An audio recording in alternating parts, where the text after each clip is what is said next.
It is November 26, 2014. I'm Rene Ritchie, and right now we're going to do our annual Holiday and Black Friday gift guide. This is the iMore Show.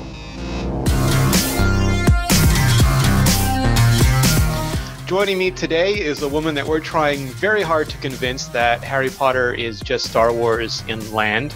Ali Kazmucha, how are you doing, Ali? I'm good. I'm still not convinced. It's not the same. There's no Han Solo. That's my big tipping point. Ron Weasley makes a terrible Han Solo. What about Sirius Black? He could be Lando. I don't get it. That was the voice of Serenity Caldwell, who has made me incredibly jealous by being at Disneyland or Disney World, this week. Yay, Disney World. I'm no longer at Disney World, and I got very, very wet yesterday because we had thunderstorms all day, so maybe not 100% jealous, but it was fun. You didn't strap on an Iron Man armor? I did not. I did not get to strap on any Iron Man armor, sadly, to protect myself from the cold or the wet. But I did go on a lot of rides, and now I'm in southern Florida recording this lovely podcast. So hopefully my connection will stay intact. Oh, looks good so far. And talking about looking good, we have with us the lovely and talented Peter Cohen. How are you, Peter? Fine, Renee. Thank you. How are you today? I'm doing very well. You guys all have Turkey Day tomorrow, which is why we're doing the show a day early. And I keep protesting about this, but when I have Turkey Day, you have Columbus Day. When you have Turkey Day, I have nothing. Like ashes in your mouth. Yeah, you take a day off for yourself, Renee. Enjoy the fact that your colleagues are all off for the lack of Americans. A Canadian friend of mine who used to run a Mac game site would use opportunities like Thanksgiving or Christmas, which he didn't celebrate because of his faith, as opportunities to run spoof news, sort of like April Fool's Day. So maybe that should be your cue, Renee. Maybe you should run a whole bunch of joke stories tomorrow. I will take that under the strongest of advisements, Peter. In the meantime, I'm going to talk to you guys about holiday gifts because holiday gifts are important. We want to either get stuff for ourselves on Black Friday or unselfishly, we want to get stuff for those loved ones, friends, family, people close to us. And it can be, Apple used to have this beautiful little product grid where Steve Jobs would say mobile and desktop, laptop and desktop, consumer and professional, and it all fit inside there. Now they need an entire table to contain their product lineup. And if you're not sure what to get, it can be a little bit confusing.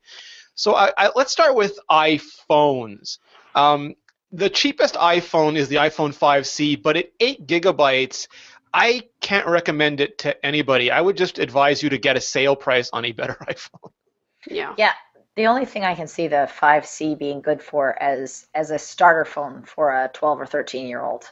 And even then, it's a little bit of a risk because 16 gigabytes is not enough. 18 is just insulting.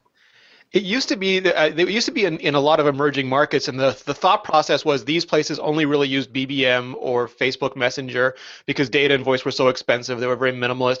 But even now, I think everyone just fills it up with so many photos. Ali's done tips on how to remove photos from iMessage because it clogs it up so much that you really need to start thinking about, if not 16, certainly 32, and take advantage of the sales, I would say, to get a better phone cheaper if you can. Yeah. So iPhone 5S, this to me is the phone, and Peter, tell me what you think. This to me is the phone for people who think the new iPhone 6s are too big, and that's basically the market right now. Yeah, I mean, the iPhone 5S is a fantastic phone. The A7 processor still has a lot of life left in it, and Touch ID is a game changer. So I think the 5S is a very solid option for people who don't want to be saddled with a larger phone. Having said that, it took me, about 3 minutes after getting it out of the box to adapt to the new size of the iPhone 6, and I've really had no problems. But I understand why some people may, still want a 4-inch phone, that's a little narrower than the iPhone 6 is. Maybe you like to stick it in your key pocket in your jeans, like one of my coworkers does at the store. Or maybe you just don't want a phone that's that big. Whatever the reason, the iPhone 5S is a very solid option and should not be overlooked if you're looking for a good value in an iPhone that's a little bit smaller than some of the other options that you can get. Yeah, if you need to save money, don't care about Apple Pay, and prefer 4-inch phones, the 5S is for you. If you're John Gruber or John Moltz and you really want a 4-inch phone, Apple still has one for you. It just doesn't have the latest stuff on it. Mm-hmm. Um, Ren, what about the iPhone 6? For me, this is the iPhone of this generation. Absolutely. I really love my six. I've become kind of obsessed about it. Although I will say now my recommendation for the six includes buy a case because I have scratched slash broken my screen too many times. And even with the new, I'm generally pretty careful with my phones, but this I've dropped a couple times since getting the new one. Not even on accident. It's just a much slipperier phone. So I put the Apple case on it, and that has made things my life much I easier. blame the But curves. yeah, it is. No, it's the curves. It's the fact that it fits in your hand, but as a result, it also, there's some problems there. But the new screen size, it does take us a couple seconds to adjust to, but it's really nice. I barely ever use reachability to get to top corners because it's a little bit more of a reach, but I can get it to it. You've got Apple Pay built in, which is really awesome if you have stores near you that accept NFC payments. You've got the latest processor. You've got And that camera. that camera is gorgeous. I was taking all of my Disney World pictures. I brought my nice camera, my DSLR, and I ended up just leaving it in the hotel for 2 days and just taking my iPhone 6 because my iPhone 6 takes great pictures and I could immediately upload them. So there are a lot of things going for the iPhone 6, and I think it's really I am going to say, get the 64 gigabyte version because I think the 16 Yes. gigabyte is not worth it.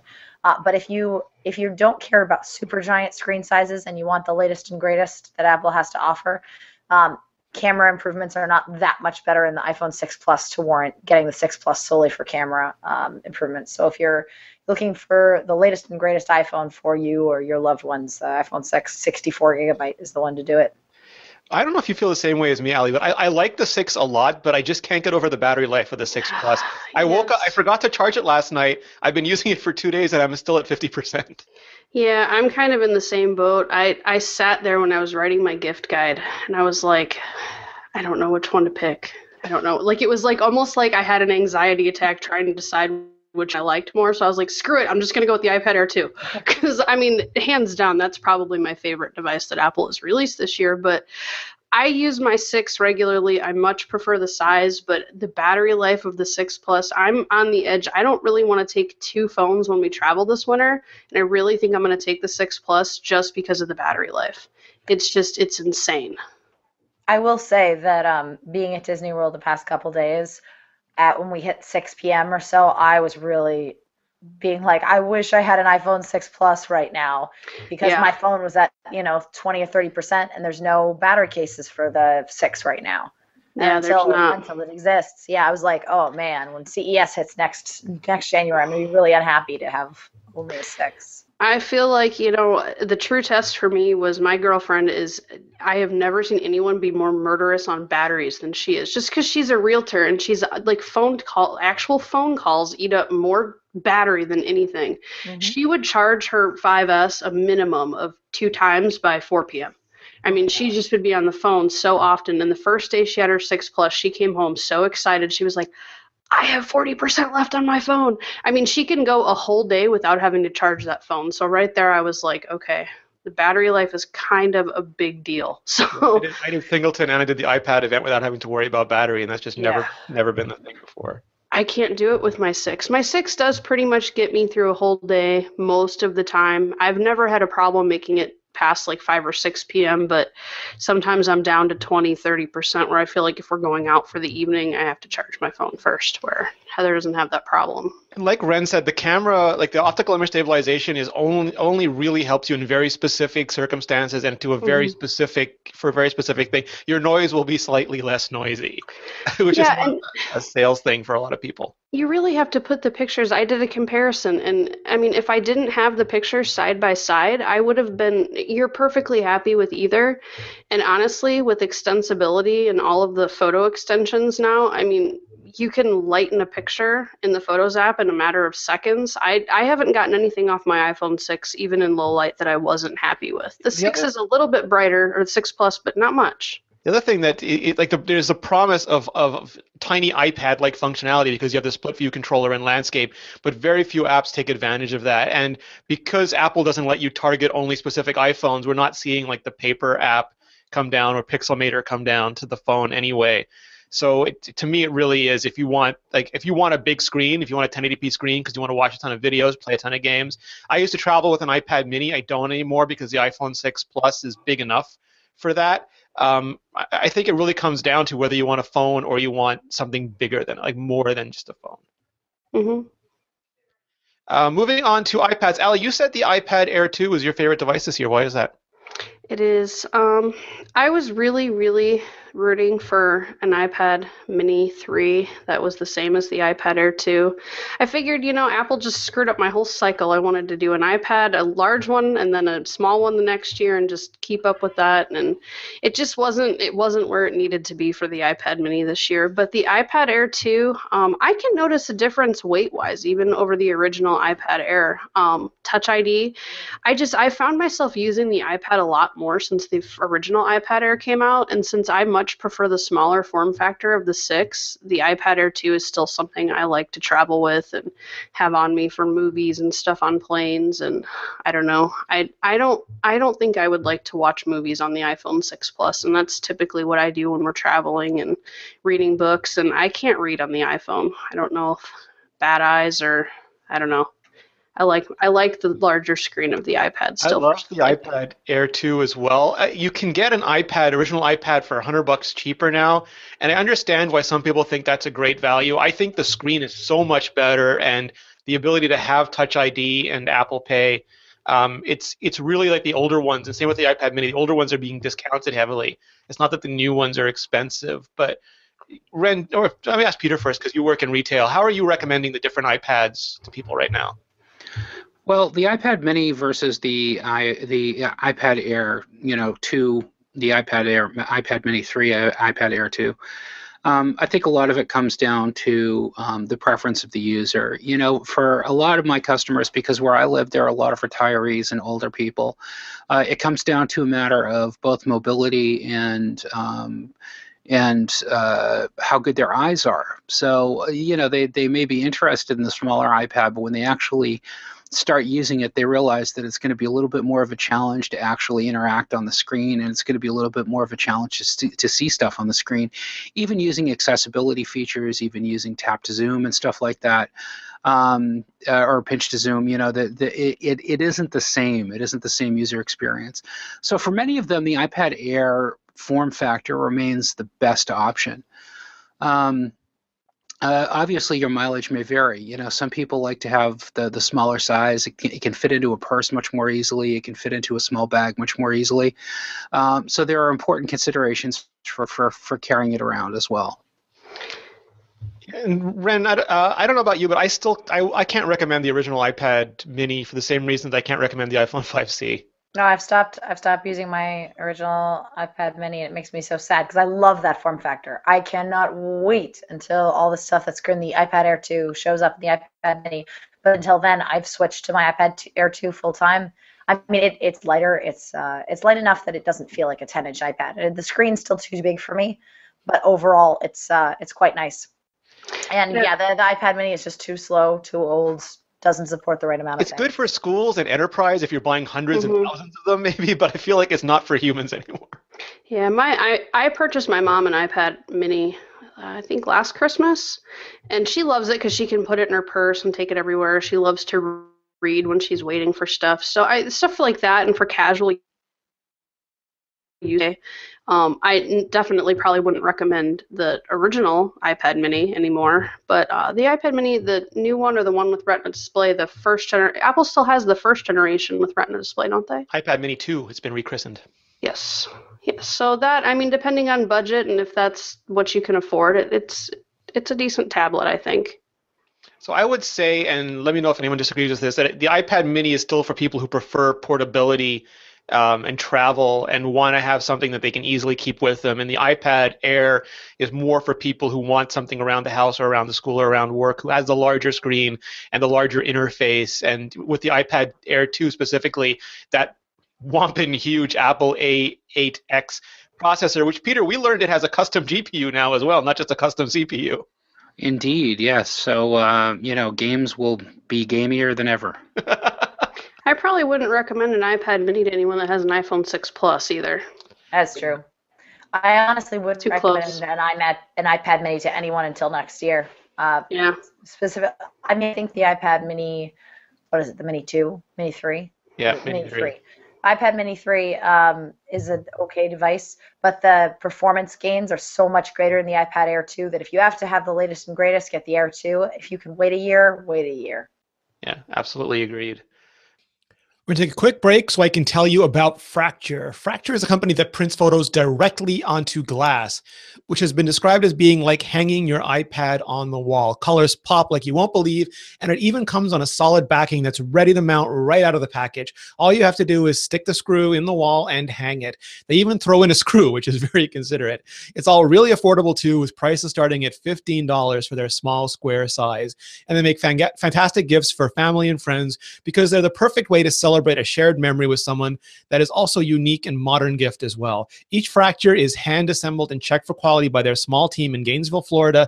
If you needed another reason to buy one besides them being our sponsor, you can get 15% off with the promo code iMore Show. Just go to fractureme.com and check it out. Now, Fracture, you might have heard of them before, and what's really cool is, just like I said, it looks like the image is inside the glass, just like looking at your iPhone, just like looking at your iPad, just like looking at the new Retina iMac. It's a very different feeling. And what's really cool is that we're used to seeing photos on glass now. We're not used to seeing them printed as much anymore, or being on paper, or being pigment on some sort of surface. We're used to them glowing at us from inside of glass. So what Fracture does is make it somewhere in between a traditional picture in a frame and something that we're used to from all of our Apple devices now. And it creates, I don't want to say more realistic, because that's a really relative thing, but it creates a much more familiar and almost more futuristic sort of a look. And because it's put right into the glass, it really feels custom. It really feels like someone took the time and effort to get you something specific. It's not just bring your own photo frame. It is a specific object, a craft made for that image, for that person, and that the intent behind that, they say that it's not the gift, it's the intent that counts, or the thought that counts. But in this case, it really is the intent and the thought. You're making something special for somebody. And Fracture does all the hard work. It makes them look fantastic. I know Marco Armand has said that he gets every icon he makes for all his apps put on a Fracture and put on his wall. I'm thinking of getting a bunch of the pictures that we take at iMore, because we take a lot of what I think is really good photography, and I'd love to be able to take some of the current devices, the best of the best shots of the current devices, and just have them, maybe instead of some of this stuff behind me, have those behind me. Now, maybe not like an Apple store per se, but I think photography and showing our world and having it like that around us is really, really cool. So I want to thank Fracture once again for supporting their show, and just say, you can go to Fracture.me, check it out online. Use the code iMore Show. You get 15% off. That's Fracture.me. Thanks, Fracture. All right, so moving on to the Macs, which is actually super interesting this year. Peter, it's the renaissance of the Mac. About bloody time, just to quote Georgia. Starting with the Mac Mini, yes, we lost quad core. There are a couple things that a couple people are upset about, but I think it's safe to say that at the lower price and with the newer chipsets, you can get a Mac Mini for almost anyone now. Yeah, you really can. We can talk about the relative merits of this generation of Mac Mini compared to some of the other ones that have come out over the past few years until we're blue in the face. But I think for most people, they're going to see a distinct improvement for the 2014 Mac Mini compared to the 2012 model. Single core performance is unquestionably better, and that's what a lot of people depend on, because they don't use apps that are designed to hammer multi-core architectures nearly as much, or if they do, they're probably not even considering a Mac Mini. They're using a more rugged multi-core machine like an iMac. I feel like Handbrake would be the hardest thing to hit a Mac Mini. I'm sorry? Handbrake is probably one of the hardest things to hit a Mac Mini. Yeah, I would agree with that. So the fact that it's dual core as opposed to available with a quad core processor as it was in 2012 is a little bit of a detriment for those folks, or for people who are planning on running the Mac Mini as a server. But for just about everybody else, I think it's a solid option. And Apple's rebooted the price back to where it was in 2005 when the Mac Mini first was introduced. So it's $499 for the entry-level model. The entry-level model is roughly on parity with the entry-level model for the iMac now. It's a 1.4 gigahertz processor. It's a Haswell processor, just like it is on the MacBook Air as well. But that's connected to a 500 gigabyte regular hard disk drive. So relative performance compared to a MacBook Air is going to be a little bit slower because it isn't hitting solid state as it does on the MacBook Air. But you can get an SSD for it, or if you get the best of all worlds. You pay $699 for the mid-range model. That's $100 less than the faster processor, twice the amount of storage capacity, and twice the amount of RAM as well. You go from 4 gigs to 8. So, and then there's a high-end model as well if you want to pull out all the stops. I had a chance to play with that one when Apple lent one to us for a little bit, and that is a very, very nice machine. At $1,000, it's questionable as to whether or not you're better off doing that or, a MacBook Air or something else, but it's a good little machine that offers a lot of performance, a lot of bang for the buck. I would recommend it to anyone who has the keyboard and mouse and really just wants to slot in a Mac instead of getting a new PC, or someone who wants a home theater PC, or someone who wants something that runs OS 10 as a server that they can put in a closet somewhere. I think either the mid-range or the high-end will serve that function very well, and obviously the high-end will give you a little bit more bang. The low-end model is perfectly suitable if your main requirements are for a machine that can keep you on the internet, have you loading web pages and looking at emails, maybe running the occasional casual game in a browser, or even using productivity apps, including a lot of apps that are available for download from the Mac App Store. But anything more than that, you're going to want to probably spend another couple $100 and get something a little bit faster and a little bit more capable. So Ren, you're on the latest Haswell MacBook Air. Where are they doing this year? Where are they going? Well, I think that the update was a very nice little speed bump. I'll admit I got this because my Air was 4 years old and I needed something to travel with, especially because of continuity, and my old Air just wouldn't support it.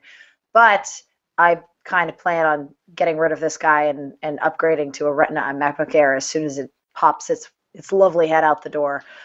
So to be perfectly honest, if you have a laptop, a MacBook, an Air that you like that supports continuity, which is I think 2012 or is that right? Yep. Yeah. If you have 2012 or later, and you want to hold out for the screen, then hold out until probably next year. If you're on a pre-continuity Mac, the low-end MacBook Air is pretty inexpensive at this point. It starts at $899, and I got myself a SSD upgrade just because I store a lot of things while on the go, apps and the like. But you can even work with the base model, and especially like there are some sites that are giving $50, $100 off of the base model. It's pretty decent deals. So you're looking at a very cheap, very portable, still super speedy laptop that supports all the major OS 10 Yosemite features, which is pretty rad. But if you're really looking for the screen and hoping the battery life will keep up with said screen, you can wait another year. Now you do something that I am incapable of doing. You and Jim Dalrymple can both, and I think Jason Snell too, can all survive on that 11-inch screen. I love the 11-inch screen. You know what? All right, so here's the thing. I grew up on a PowerBook Duo. That was my laptop in high school before I got an iBook. So I love the little portable computer. And when I never got a 12-inch MacBook Pro because it just didn't work for my workflow at the time. But as soon as I moved away from filmmaking and back to writing, I got the 11-inch Air and then went whole hog, and I have a huge screens workflow and external monitors. Screens and external monitors are the ways I survive. You have an 11-inch like I do, Allie, right? 13. 13, sorry. Yeah, you have the 13-inch like I do. Yeah, and I went to the 13 Haswell when it came out from a 15-inch MacBook Pro, and I really miss the screen size. I think it's just coming from a 27-inch iMac, which is what I do most of my work on, to the 13-inch. I was like, oh, it's so small. I can't do things. But I learned how to use spaces efficiently, and I would love to be able to use the 11-inch, but I just think I have bad eyes. I just feel like I try to do too much stuff at once too, and I don't know. I don't like Photoshop on small screens, and when I'm forced to use it, it makes me rage. It's like the iPads, where if you really want maximum portability, you go for the 11-inch, and if you want screen real estate, you go for the 13-inch. But they're both good machines. To Ren's point, if you want Retina and you can wait till next year. Yeah. But they're really good, solid machines. That being said, I finally switched. I switched to a 13-inch MacBook Pro because I'm doing a lot of video, and especially when I travel, if I go to an event or something, I need to crunch a lot of video, and the Air is just not rendering as fast as the MacBook Pro is, and that's proving to be more important to me. So as we speak, I am migration assistanting something. You need more better English words. It is migrating to a 13-inch MacBook Pro. And I like the MacBook Pros. The only thing about them, Peter, that makes me sad is that unless you get the highest end 15-inch, you're not getting discrete graphics anymore. Well, that really depends on whether you're looking for the cachet of having discrete graphics or how you're actually measuring performance. I'm all about the cachet, Peter. There we go. So, if you're a spec whore, then sure, I guess it's important. But, for a lot of people, they'll see the same or better performance out of the integrated graphics that they will out of the discrete graphics that were in the previous generations, the previous generation model. So, it really depends on what you're doing specifically. Having said that, I'm still using a 2012 model that's got discrete graphics, so I've got no complaints. It can still run just about any app that I throw at it. But just because it's got discrete graphics doesn't necessarily mean that it's better or better equipped than the newer machines. Is that an artifact, Peter? Because you made an interesting point. Some people they've been taught that that discrete graphics is better, and it may not be true anymore. But I don't know how often we reset our beliefs on those things. Well, I think that that's very true, and I think that that's the problem. And for a long time, in fairness to people who think that, discrete graphics sucked. But Haswell changed things. Intel made a lot of core architectural improvements to boost the performance of integrated graphics chips, they continue to do that. Yeah, you've got Iris and Iris Pro, and they are much better than what we've seen, with the HD 4000 or HD 5000 graphics, or the even older, slower integrated graphics that were available before. See, I was on the opposite of Ren. I used to have a 17-inch MacBook Pro at my old job because I was doing tons of graphic design, mostly InDesign, and just having a ton of screen real estate, it just meant everything to me because I could have like 2 pages side by side and just so many pixels. And then when I went to the Retina MacBook Pro, you lose real estate over the high density option of the previous MacBook Pro, but I could put it into the scaled mode. And still get ridiculous amounts of pixels. So it's going to be interesting to see. I think with the 13-inch, I'm going to put it into scaled mode too. But I go back to this all over again. You have the portability, and then you have screen real estate, and those they seem to be the theme of the choices we're facing this year. And Rene, it's funny. My track with laptops is not entirely dissimilar. I started way back in the day with other ones, but for a number of years when I was at Macworld, I used a 17-inch MacBook Pro that I was very, very fond of, and that I still have sitting on a shelf someplace, even though it's no longer operational. And I went from that to a 13-inch MacBook, and then from that to an 11-inch MacBook Air. So I sort of downsized continually, and all the things that Ren just said about the MacBook Air, the 11-inch model, are things that rang true with me as well. It was trivial to hook up an external display and get it to work when I needed it to, but I very rarely needed it to, and I adapted to the smaller size very quickly. Now I use a 15-inch MacBook Pro. Retina MacBook Pro, and I don't miss the extra real estate that I used to have on the 17-inch MacBook Air because the screen resolution is higher. The scaled resolution is higher, and the native resolution is, of course, much higher. But even the scaled resolution is higher than what I experienced with my MacBook Pro, my 17-inch. So, although it takes a little bit for my eyes to adjust to the smaller size of the screen, I still think it's an eminently usable resolution and a very capable machine. So, Ren, on the flip side, you have a 21.5 inch. It's so weird. The 21.5 inch iMac is the only one that gets a point 0.5, I think, in Apple's nomenclature. Everything else is Yes. rounded. Well, it has to do, I think, with the diagonals of the screen. My Hmm. 21.5-inch iMac, I really want the Retina iMac, but I can't justify buying a new computer that wasn't a laptop. But for my current needs, it's fine. It supports continuity. It's fast. It's speedy. I don't have an SSD in it yet, but I think that might be an upgrade that I'm going to make in the new year.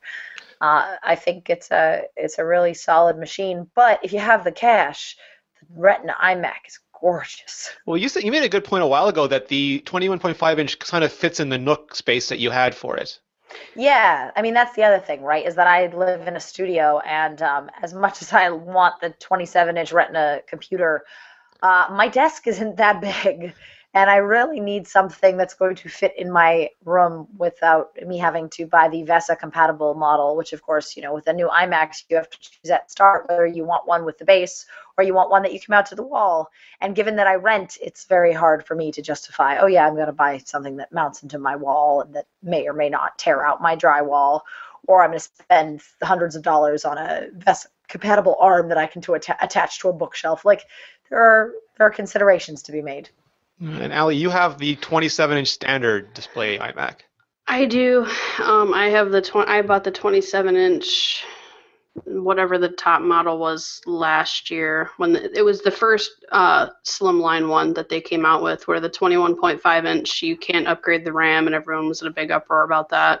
But the 27-inch you can.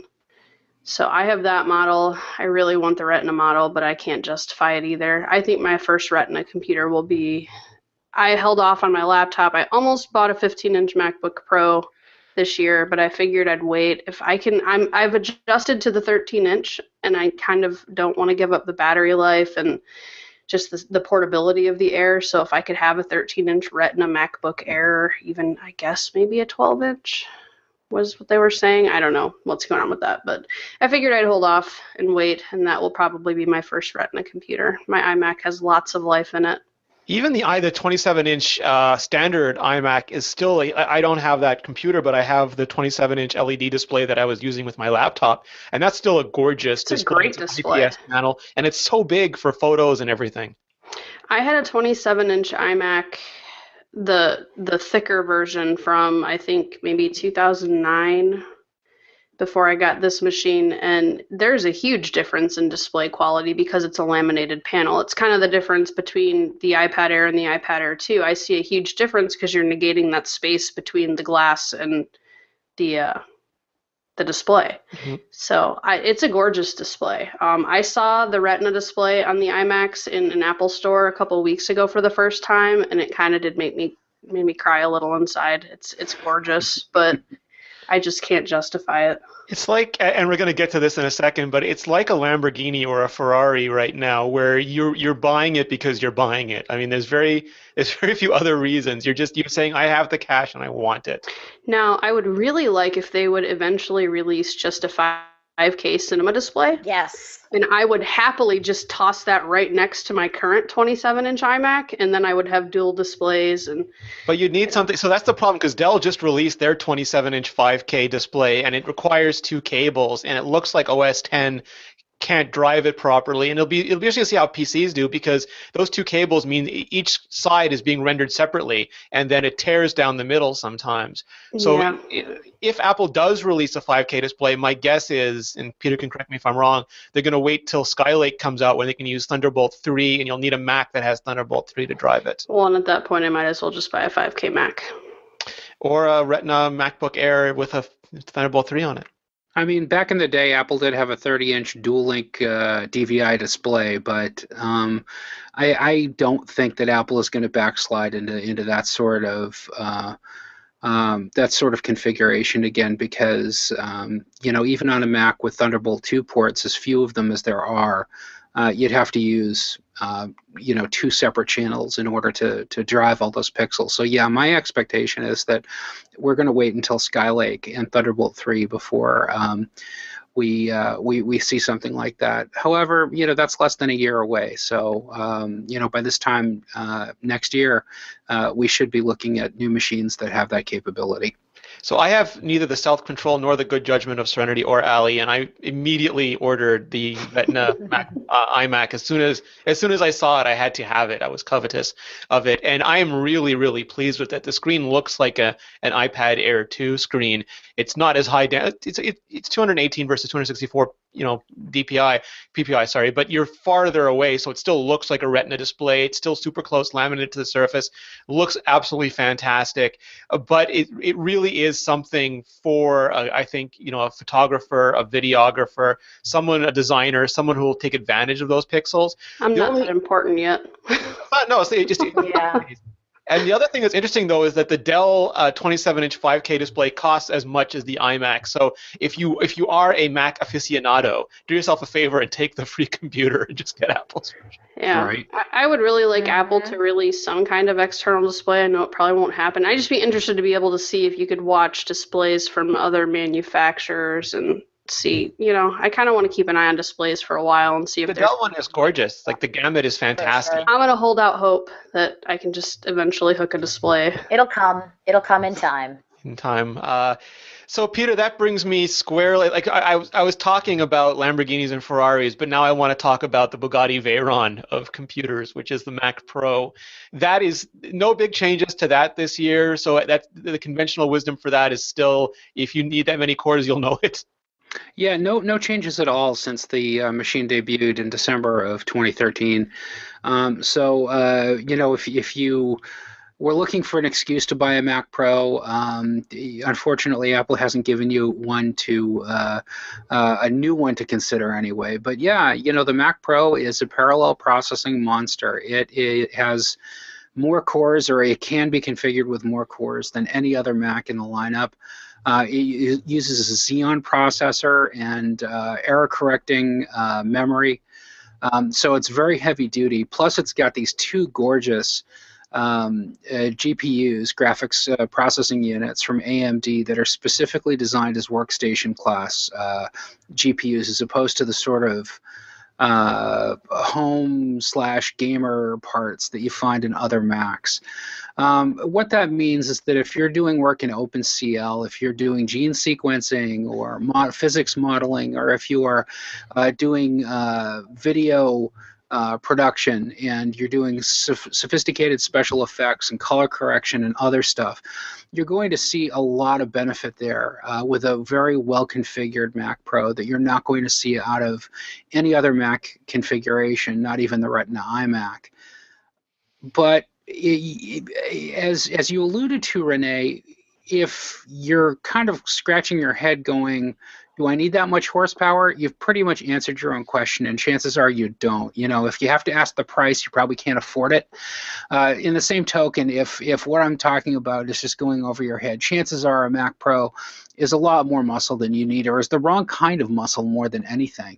Some people mistakenly think that, well, if I drop $3,000 on a Mac Pro, I'm going to get a quantitatively better machine than any other Mac I can get. And that's not necessarily true.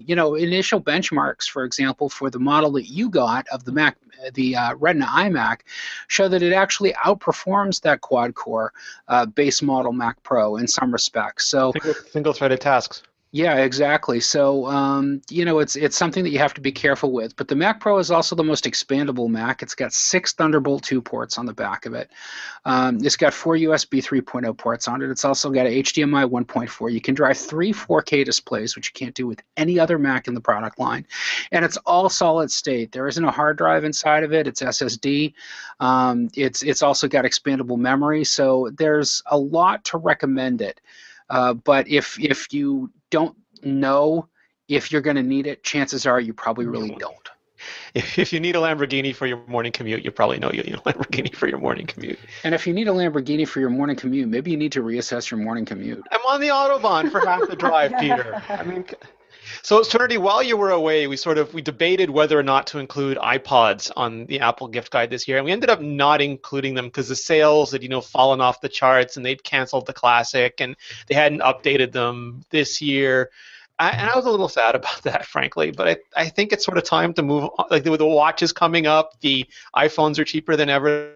The iPhone ever. I think it's time to move on. You know, the only thing iPod related that I would still recommend is a little shuffle if you really like something light and easy. Like, so I use the shuffle when I'm warming up for games, and I actually brought it down to Florida this weekend because I was doing quick warm ups and I didn't want to carry my phone around and have it, risk getting Run hurt. over. So, no, seriously. So I have like a pair of $20 headphones and my little tiny, I have a little blue iPod Shuffle with controls, not the skinny one, the latest version iPod Shuffle, and that's really useful for me. But I think that's a very specific use case. If you're an athlete or if you're someone who runs or wants something very, very lightweight that can store a preset amount of music, then it's potentially a good gift. Otherwise, also it's a fun stocking stuffer. I've debated the Nano or the Shuffle just for the gym because I hate armbands. Like when I'm working, I hate them. So I've never found one that I like. They're so Amazon alley. Yeah, I would prefer, like, I've debated like a little shuffle just to be able to clip it onto, my shirt or anything, and not have to deal with armbands or my phone or anything like that. So yeah, I could see that being very valid. That's probably, yeah, you're right, the only iPod really worth recommending. I feel like the touches were like kind of a cheap entry into developing iOS apps, and now the iPad mini is kind of, if you just want a really cheap way to develop for iOS, you could buy an iPhone 5C, you can buy an iPad mini. It just doesn't seem like there's really that many reasons to recommend the current model anymore. In the store that I work at, the people who buy shuffles and nanos the most frequently are athletes. People who don't want to be encumbered with a larger device like a phone, or like, in Ren's case, are afraid that they're going to break their phone because of whatever they're doing. Those are definitely the big use cases, but I still think that there's a case to be made for the iPod Touch, at least for kids. If you've got, let's say, an iPhone 5 that you're turning into a hand-me-down because you've upgraded to a 5S or a 6 or 6 Plus, maybe deactivating the 5 as a phone and just handing it off to your kid as an iPod Touch will be enough. That'll be enough for them.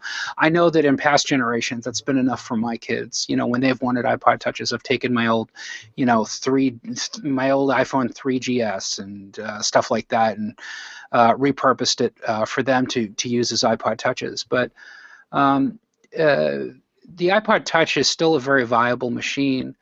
It can run the latest iOS updates. It can run most of the latest software that hasn't been optimized for stuff like. It's my only drawback. The A5, and it's not 128 gigabytes, which Peter would love.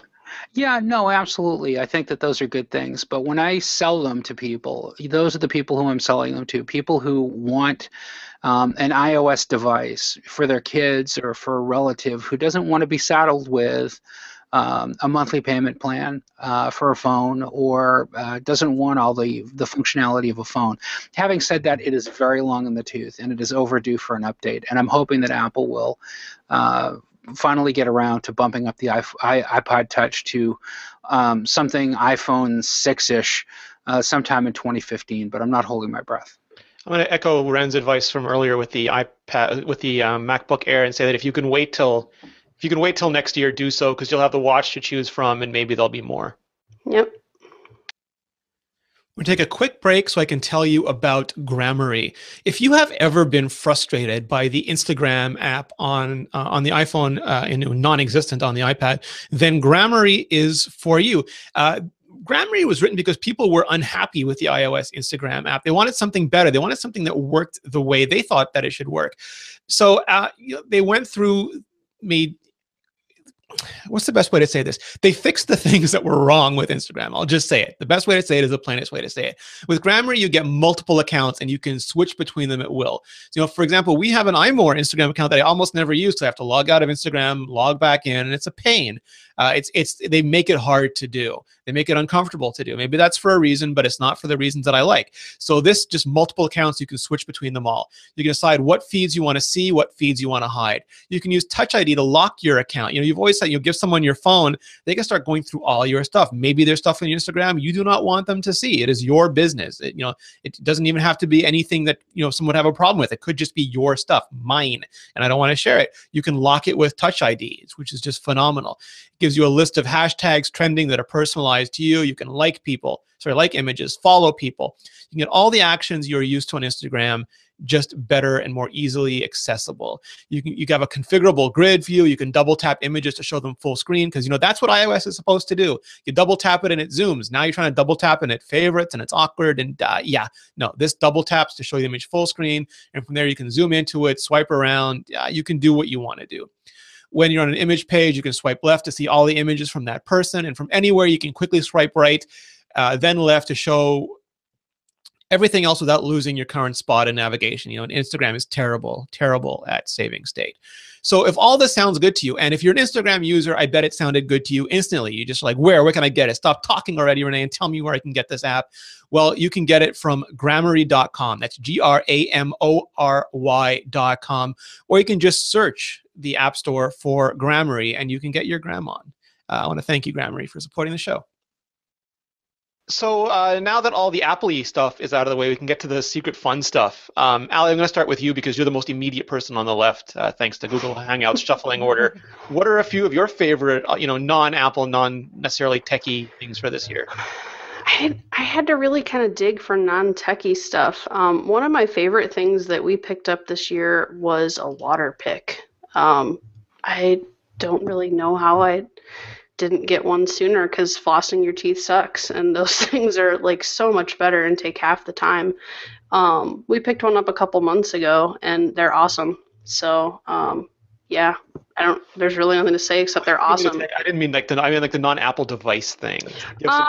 What else? Sonos was probably my big one for the year. You and Kevin are responsible for that, but it's awesome. I love Sonos. I don't know how I worked from home without that before. It's just awesome that we can, divide things up throughout the house. If one person's in the living room and one person's in the bedroom, I can, if I want to know what's going on during a football game, I can, be in the office working, but have the audio from the TV playing in here. So, what else did I have on my list? I felt like you had a liquefier or a blender or something. I did. I had, and anyone who is not kitchen illiterate will probably laugh at me, but I had no idea what an immersion blender was until this fall. They're amazing. We went over to one of my really good friends' house, and we helped her make homemade applesauce, just out of boredom one day this fall. And she pulled this thing out after we finished cutting apples and putting everything in the pot, and I was in awe. She's like, have you never seen one of these before? I'm like, what is it? And so that's, amazing. It's like a magic wand, but for food. Well, pretty much. For food, for applesauce, food for wand. Soups, for blender office. Smoothies. 20 That's seconds. One of my favorite. It's one of I got that for Christmas last year, and it is one of my favorite kitchen gadgets ever. Yeah, they're pretty awesome, and I did not even know what one was, but. And you also had the Netflix and the RDO, I think. Yeah, I've went back and forth with streaming services. RDO is my favorite. They have a really well put together app package in general across the Mac and iPhone, iPad.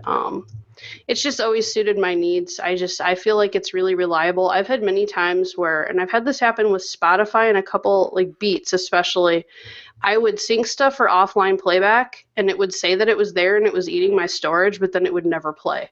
And the only service I found that doesn't ever have offline playback issues sporadically is RDO. I've never had issues with their service, and it syncs everything offline between all of your devices, so you don't have to do it on an individual basis. My favorite thing I think I bought tech-wise this year was my Bose headphones. I really, really wanted a pair of noise-canceling headphones, and I don't like over-the-ear headphones. I just feel like I like to be able to shove headphones in my pocket or my coat or something and just walk out the door, and I feel like I can't do that. There we go. See, those are ridiculous. Yeah. I don't mind them at a desk, but if I were traveling, I just want something I can throw in a bag with my iPad. And I think Bose only rates them at 5 hours of noise canceling at a time. I get way more than that. I feel like I go weeks without charging them, and I'm at Starbucks for sometimes hours at a time or at another cafe. I'm doing this for Renee, quadraphonic Renee, sound. Renee now looks like the most ridiculous Princess Leia ever. Yep. Nice. You're my only hope. I don't get it. Peter, you had, I think, the most surprising gadget on the list for me. You had a sausage egg McMuffin with egg maker, which looked brilliant. Yes, indeed. So Hamilton Beach makes all sorts of kitchen gadgets, but this one has got to be my favorite. This is a breakfast sandwich maker, and breakfast sandwiches and I go way back. I think the Egg McMuffin is pretty much the perfect food, and if McDonald's had the Egg McMuffin available 24/7, I would order it in the middle of the day and in the middle of the night because it's an awesome thing. So for $24, you get this single purpose kitchen gadget, and I have to say that I'm not a huge fan of single purpose kitchen gadgets, but I will give this one a pass because breakfast is of course the most important meal of the day. And the way that this thing works is that it's stacked, and it's got a separate little container where you well, first of all, you put in your breakfast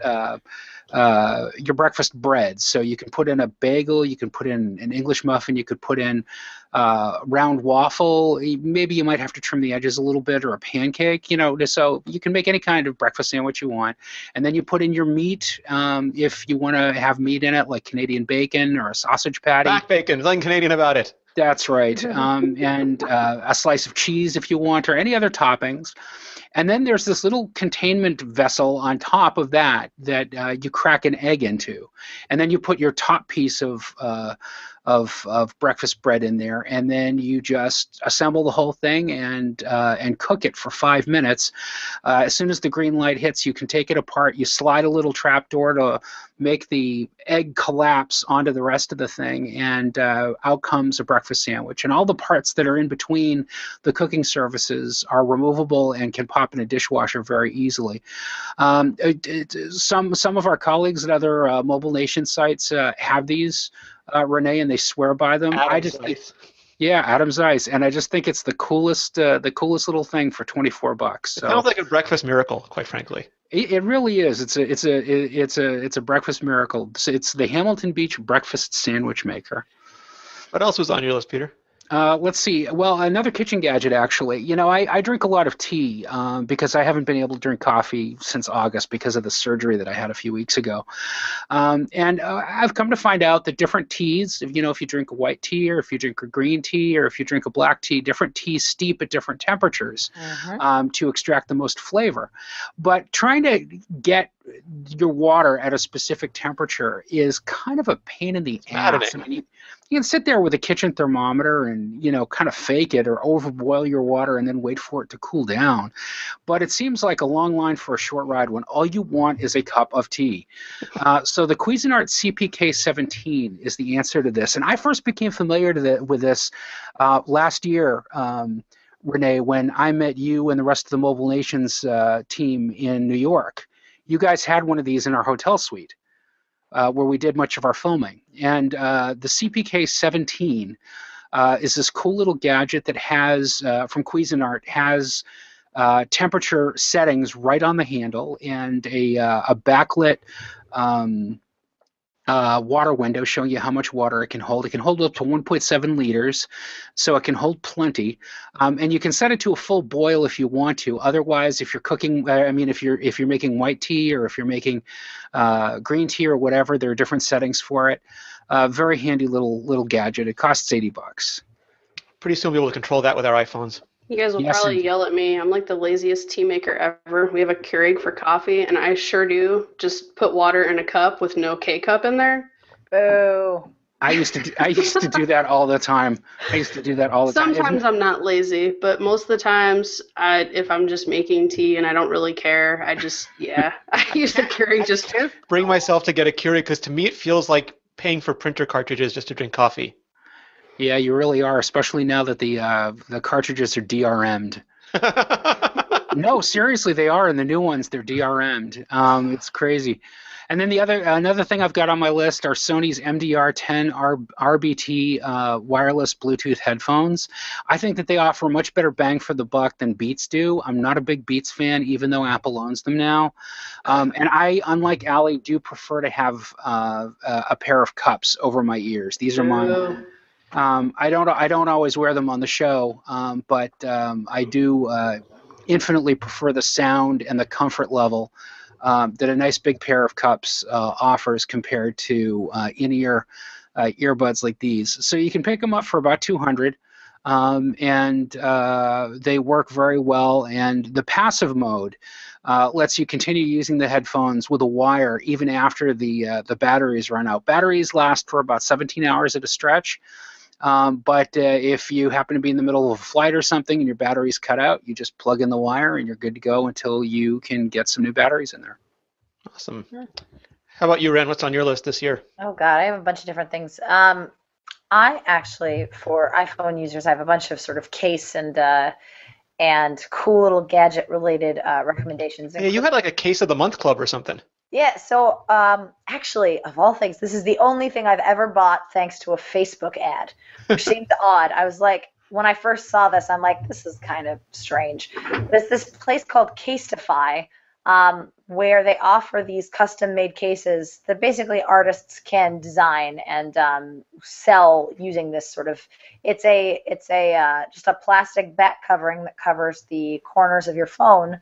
But on the back are all sorts of custom designs that local artists and people who have joined the site can build, and you can join a monthly club so that you pay $30 for your first case, and then every month after that you pay $10 to get a new backplate just at random of a design. You get little tokens that you can redeem for, like, oh, an artist I like came out with this design. And it works primarily because the cases are pretty nice, but the designs are fabulous and they're clear, which for me, I have the gold iPhone and I'm like, well, it seems silly. Like my current Apple leather case is very nice, but completely covers up the fact that I have a gold iPhone. Whereas the Casetify cases are largely, some of them are fully painted, but some of them are clear and have like really cool designs that allow the original backing to show through. So I've only gotten one of them so far, but I really like the one that I have. It has fancy stars. I think the subscription is currently still iPhone 5S, but they're working on starting it for the 6. But I thought that was really neat, especially for people who want different, multiple cases for their phone for design purposes, not just for protection. For fashion.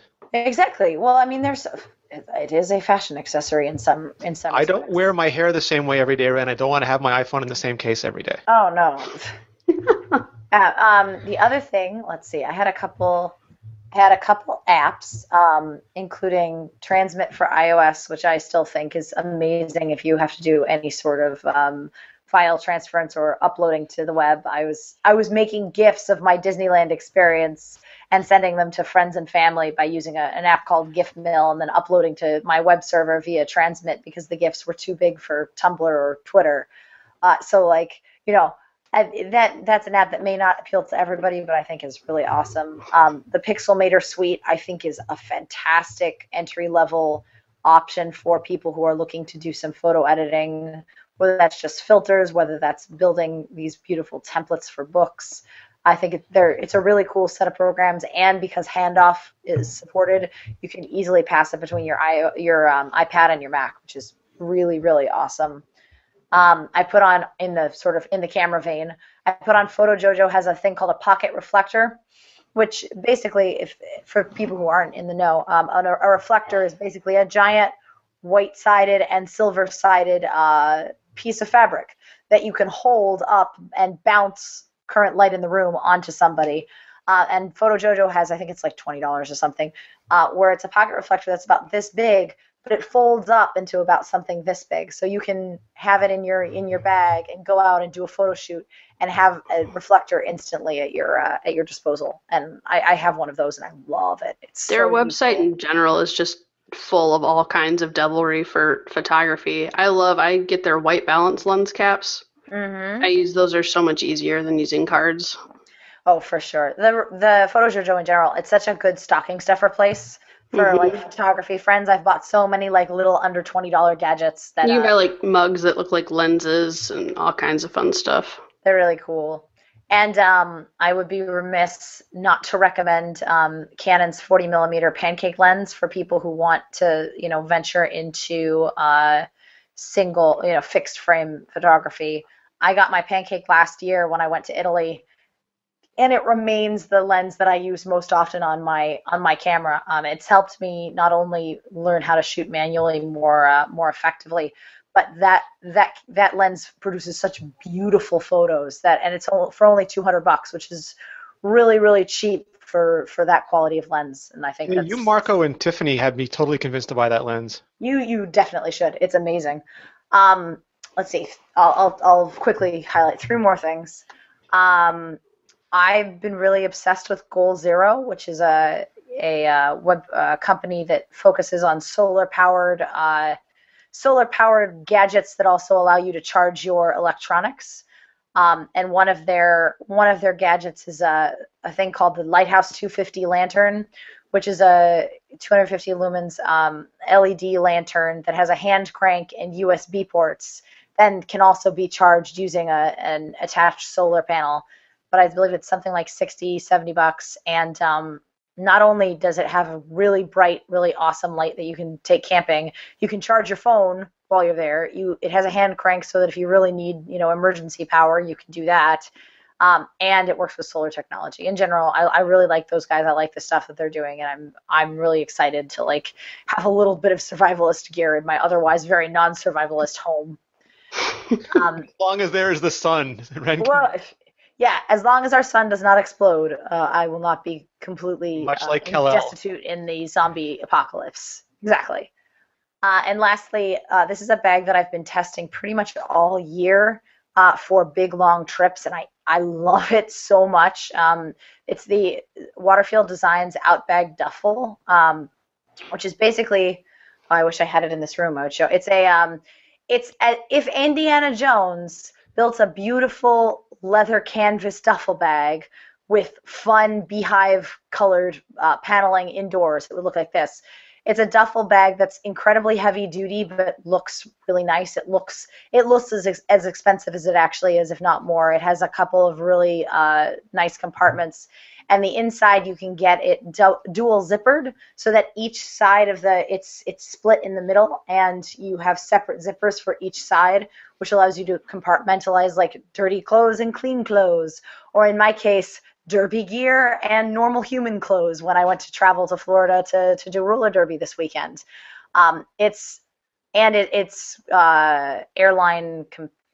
compatible. It's carry-on compatible, so you can take it on. TSA approved. TSA approved, yes, exactly. You can take it on an airplane, and despite the fact that you can stuff it enormously full of things. It's a very well-crafted bag. I think that in general, Waterfield does really nice stuff with their bags. They're on the pricey side, but totally worth it. Which size do you have? I have the large. The double one? Yeah, the large double. And those are TSA too? Like even the large ones are? Mm-hmm. The large one is, I think, 3/4 of an inch smaller than TSA's max required guideline. So you might not be able to bring it on in like one of the super budget European airlines, but it's really nice, and the straps are nice too. Like that's one thing that I always hate about duffel bags, if they don't have a roll option. It's like the straps can like eat into your shoulder, or they just don't feel good. And they have a really nice long strap that connects to either end of the bag that distributes the weight, but also the short straps are just big enough that you can carry them, or you can put them over one shoulder and wear it like a backpack, and it works really well. I think Ren just said that it won't fit in your skinny hipster plane. I actually don't know. I haven't been on enough European budget airlines. Allie, you can go test that for me. Yeah, we always fly American, so I don't. Yeah. What classifies as America? Yeah, well, I'm thinking like the not WestJet, but you know what I'm talking about, like the tiny little budget airplanes that fly like between Amsterdam and London or Yeah. something. Oh, yeah, I think we do have one of those, The like, regionals. between. Yeah, I think they do transfer us from, like, Amsterdam to London this winter, so Yeah, we'll see. but I'm pretty sure those like don't allow any carry-on. So Yeah, I don't know. I have the same bag Renee does, the DSLR, the in-case Pro Pack, Mhm. and I've never had issues with that. I like it because it has a place for the tripod right on the side, so you can just hook it right on there. clip it. I do have a challenge for our listeners though. If anyone can recommend like a lightweight, small fold-up tripod that doesn't suck, Yes. I will have a prize because I can't find. I've ordered many of them, and they're all just, I either feel they're too flimsy, I wouldn't trust them, or I would like something that I can just fold up, like ideally, and put in a smaller bag instead of having to tote around like a huge tripod when I want to bring my. Allie, have you tried Yeah. the fold-up tripod that Photo Jojo was advertising? Because I was looking at that, but I I hadn't don't think actually. so. I would like to order one before our trip to try because my current tripod, I love it, but it's heavier. And I feel like when I put it on the side of that bag, like anytime you're on public transit, you're like smacking people with your tripod or, it's just, it's too big and it gets heavy. And I would like something that's lightweight to carry around. And I want to have the option of having it, but I hate carrying it around. For But when I sure. don't, I regret it. So All right, we'll ask Martin. He'll know. Otherwise, he'll no longer be Martin. That'll be the stakes of this request. My list, I didn't change too much from last year, but I did consolidate quite a bit. So for apps, I recommended Final Cut Pro again because I think if you want to make the step up to doing a lot of fun video stuff, it might seem like it's not a big deal compared to iMovie, and it is a little bit pricey, but I learned to do 3-camera edits in about 5 minutes using that, and to me that's miraculous. So if you want to make a little Christopher Nolan, get underway this holiday season, that's the way to do it. I also recommended Space Age, which is a little bit cheaper than Final Cut Pro, but almost as fun. It's a great game from Matt Comey and Nevin Mergen. Serenity reviewed it already. It's a terrific way to spend a few hours, over the holidays. For services, Adobe Creative Cloud, I didn't think I would like it. I've been using Photoshop forever. I've bought, every second or third generation because it's pricey. But for $10, I think there's even a better sale going on right now. You can get Photoshop and Lightroom for $10 or less a month. It's just ridiculous. And yeah, there's Pixelmator and Acorn and a bunch of other great editors. And Apple's going to make their Photos app. But if you're trained on Photoshop, you're trained on Photoshop, and it's for some industries it's still the standard. So it's a great deal. Also, Marvel Unlimited. If you've been enjoying the Marvel Cinematic Universe, it's almost like Netflix for comics. You pay one price and you can read all the back catalog. You can go read Walter Simonson's Thor run, Frank Miller's Daredevil run, Ed Brubaker's Captain America run, all the stuff that's influencing all the movies that we watch today. You can just go back and read all those comics and read as much as you want. You can spend the entire holiday cooking turkey and reading comics. It would be just brilliant. I've got Hue light bulbs, and Ali already mentioned Sonos. I like it too, but Hue light bulbs let me watch Star Wars, which Ali hasn't done yet, but she will eventually. Let me watch Star Wars with like Tatooine sunset. I can watch the Abyss in like deep blue sea. I can just make the lights do anything and everything I want them to do. It's just terrific. I've got the same in-case DSLR Pro bag that Ali recommended. Kevin Michaluk has a fantastic tiny little backpack, and I asked him what it was, and he told me, and it was like $500, so I didn't buy it. But if you want a big backpack that can fit all your stuff, the in-case stuff is great.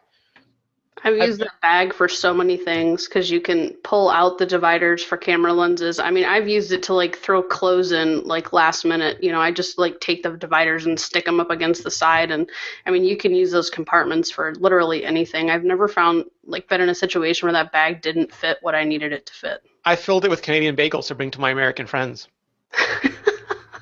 I'm so happy right now. Yeah, it's just tremendous.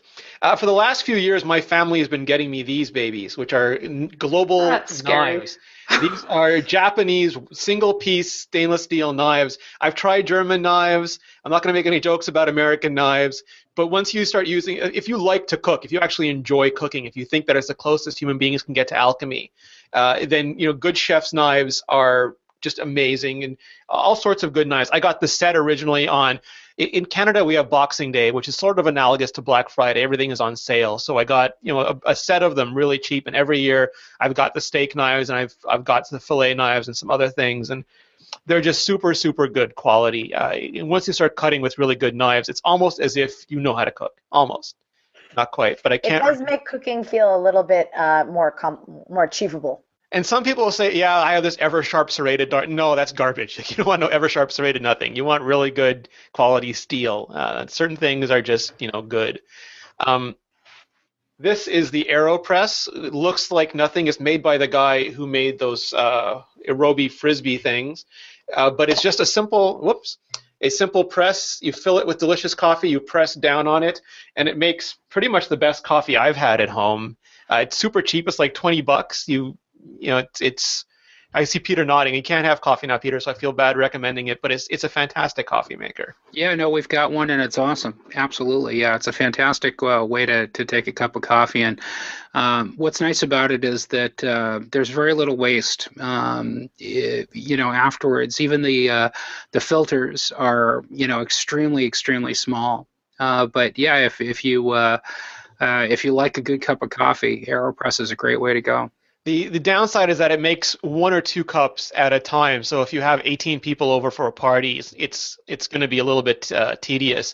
But if you just want a cup or 2 every morning, or every afternoon, it's just absolutely phenomenally good. And I put up Blue Bottle coffee. Blue Bottle bought Tonks, which I recommended last year. If you're in an area like where Peter is, where his wife roasts her own coffee, then you don't need this. But if you're in an area where you can't get fresh roasted coffee, Blue Bottle will send you single origin freshly roasted coffee to your door. So and when you open it up, it feels like you're being punched in the face. It smells so good. It's not a stale, over caffeinated. It's not the stuff you buy at Starbucks. It's coffee for humans. I'll leave it at that. And the last thing is something that I just had to recommend, and that is Lego. Lego is just so much fun. I have a bunch of it behind me, here just for decoration. But I've been getting it for my godkids. It's so much fun. You can get they have the Ghostbusters set from Lego Creative right now. They have a bunch of Star Wars stuff, Batman stuff, the Lego movie stuff. You can get small sets that cost about $10, up to giant sets that cost hundreds and hundreds of celestial space dollars, whatever you're spending on them. Gold-plated latinum, whatever your currency of choice is. But it's good because you can build the toy, but then you can build anything that your imagination can create, and that's the really fun part. I watched my little 6-year-old godson came to me with an entire scene of Doc Octopus and Spider-Man fighting off the edge of a tower that he totally made up, and it was really awesome. And when you see that sort of kids building things with their hands, it's better than the virtual stuff that we stick them in front way too often. Yeah, it's like Minecraft except in real life. Yes. Yeah. I like real life Minecraft. Yeah, real life Minecraft. 3D non-virtual Minecraft is great. I can even see your non-virtual Minecraft behind you, Rene. I have several of them, yeah. Batman, so cool. I like Batman. I like Lego, so of course I like Lego Batman. So that's my list. Derek Kessler, our Mobile Nation's managing editor, has put together some magnificent Black Friday sales posts and gift guide posts. We'll have links. You don't have to remember all this. We'll have links to them in the show notes. We've got the Apple gift guide. We've got Allie's and Peter's. I think Ren's is going to be ready soon. Got mine. It'll come out tomorrow, yeah. So many of the links for you to click. And we'd love to hear what you guys are getting or what you guys recommend. So you can go to any of those guys. You can go to this podcast and just write them down below, because I still have not done my shopping yet and would appreciate your suggestions. After I buy my Hamilton Beach sandwich maker and all the stuff that Ren is recommending, it's going to be an expensive Christmas. All right, guys, thank you so much for being here. Allie, if people are looking for you over Thanksgiving, where can they find you? Oh, I don't know about over Thanksgiving. They might not find me. But every day on iMore.com and at iMuggle on all of the social things. Yes, what about you, Peter? On the social things at Flarg, Flargh, and on iMore.com. Ren? And I will be back on iMore.com Monday, and probably tomorrow with a gift guide. And on the social things, I am at Settern, Settern. And until then, I want all of you people, everyone listening, everyone watching, to enjoy your tomorrow turkey drink. And I want to once again thank Fracture for supporting the show. You can get awesome images emblazoned, embedded, immersed inside glass. The small one starts at $15 for the small square. They're fantastic gifts for family and friends. They are, frankly, awesome looking. And right now you can get 15% off if you go to fracture.me and use the promo code iMore Show. That's fracture.me and the promo code iMore Show. Thanks, Fracture.